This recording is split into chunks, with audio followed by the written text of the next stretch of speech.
Summer is definitely over, but that doesn't mean you have to put all your floopy flappy clothes away just yet. In this video, I'm going to review the Club Ride Shaka flannel. Find out what I like and dislike about it in this video. Welcome back, Pathless Peddlers, and if you're into the non-competitive side of cycling and believe that you should be able to ride in whatever shirts that you want to on a bike, the supple life, yeah, I've found your people, hit that subscribe button. So biking in a flannel shirt, good idea, bad idea. I recently bought this shirt at the local REI because I was looking for another kind of mid-weight layer as the temperatures have dropped. So Club Ride is a brand that has been out for a while, and they kind of specialize in very casual but cycling specific clothing. And as you guys know, we're all about the gravel casual on this channel. So the Club Ride Shaka, as you can see, has the whole flannel aesthetic. It's long sleeve, it has button snaps on the cuff as well as down the placket of the shirt. Other specific features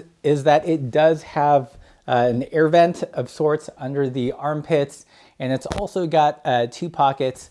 One really small, like hideaway front pocket here that with a zipper, and another on the rear right side of the shirt where you can stuff in some bars or even a phone. The material is what they're calling a polyarn. So no, it's not wool, but it's also not cotton. So it's designed to kind of, wick moisture away from your body so you don't freeze when it gets cold out there. The hand of the shirt is fairly soft. It's almost like a kind of like a terry cloth microfiber feel to it. Definitely doesn't feel like wool. I've owned several Pendleton shirts in the past. This has a different hand feel than that. There is kind of minimal give. I wouldn't call it stretchy by any means, but the cut is fairly maneuverable. So I bought this a couple days ago and have been riding with it here in Missoula as the temperatures have dropped. I took it out on a ride the other day where the temps started in the upper 30s and probably ended in the lower 50s. And I found that this was actually a pretty good layer for that ride. I've been wearing this with a long sleeve base layer just to add that added warmth when things haven't broken 40 yet. But as you warm up, either because of effort or temperature, I love these button snaps because it's very easy to open them up and cape out the bottom. A lot more convenient, in my opinion, than a one-way zipper or buttonholes. Like I love snaps on all my riding shirts. So what do I like and dislike about this shirt? First big like is the cut of the shirt. If you've owned a Pendleton, you know they tend to be really baggy and long. I'm about 5'9", weigh about 180 pounds, and this is a pretty good fit for me. The sleeves aren't overly long, it's fairly tapered.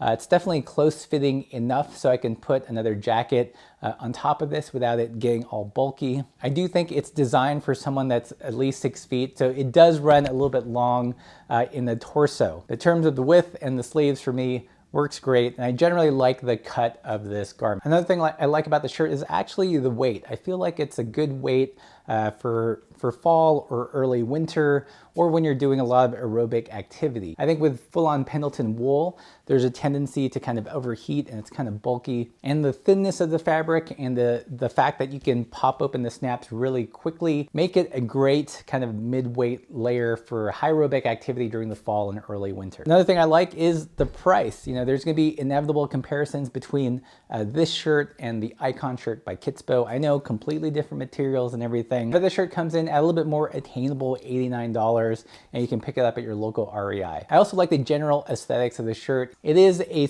kind of spendy shirt. Because of the casual design, you can definitely wear it off the bike without looking like a cyclist. Those are the things I like. What are the things I don't like about the Club Ride Shaka? So first dislike, which isn't a huge one and isn't a deal breaker by any means, is the vents under the underarms. It's nice to have them, but I think, they're kind of small and they've got really limited use. Another dislike is that this layer isn't very wind resistant. So if you're going down a descent or it's just really chilly out there, let's say in the 30s, you're gonna have to layer up. It would have been nice if they added like a little bit more wind resistant paneling here in the front. And lastly, my biggest dislike are actually the pockets. I'm stoked that they added them, but I feel like they're not very functional. First off, this zippered pocket up front, I dig the minimal aesthetic, but the pull tab on the zipper is tiny. And if you're riding in gloves, it's kind of a pain in the butt to grasp onto and pull on the zipper. So with a lot of use, I can see this binding up. I would much prefer just a regular pocket with a strong snap. I also think the sizing of the pocket could be a little bit bigger. It barely accommodates an iPhone, and that's you know, honestly guys, that's what a lot of people are gonna put in here. So it has to be sized up for modern electronics. Those are also my complaints on this side zip pocket here. You know, I wish the zipper was a little bit herkier. I think this pocket is also, you know, on the small side. I don't know what you could put in here other than keys and some snacks. I would have preferred if it were a pass-through compartment with a larger pocket that went all the way through the back. Kind of replacing what you would have if you had a typical riding jersey with 3 pockets. Overall, I've been super happy with this purchase. I see it getting a lot of use both on the bike and off the bike. Again, I love the snaps for the caping feature. It feels good against the skin, doesn't feel super synthetic, fairly cozy, and it will definitely be one of my go-to pieces this fall and winter. But that's what I think. Let me know what you guys think. Have you guys ridden in any Club Ride gear? Have you guys ridden in the Kitsbow Icon? Let me know in the comments below, and if you enjoy this content, consider supporting the channel on Patreon. And as always, keep the supple side down.